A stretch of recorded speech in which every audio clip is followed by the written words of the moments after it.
What's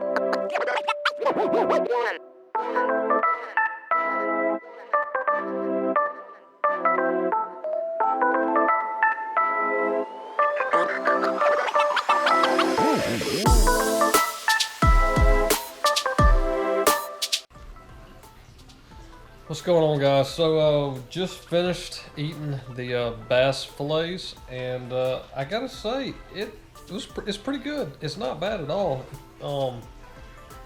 The largemouth that I caught, if you didn't see the video before, came out of a pond, and very, very healthy fish, and so I think that really helped the flavor of the meat.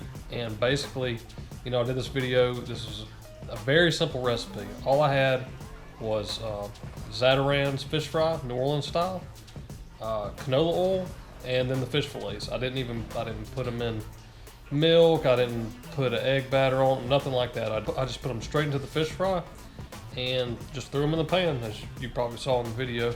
And I also didn't I didn't put no salt on it, no pepper, no nothing.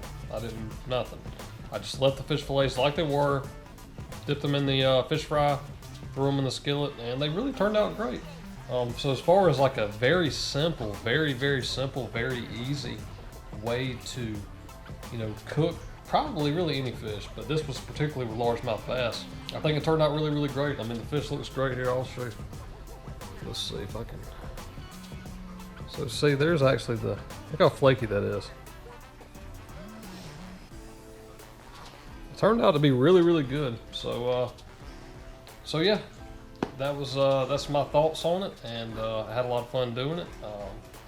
Like I said, if you guys ever go out and catch some largemouth bass, you know, if you get them the right size, you know, if you hook one in the gill or whatever, and you you know it's going to die in the lake or in the pond, take it home, fry it up. Just do something simple. You don't have to do nothing crazy. You don't have to spend a bunch of money on different ingredients. Just get you some good fish fry, get you a good skillet.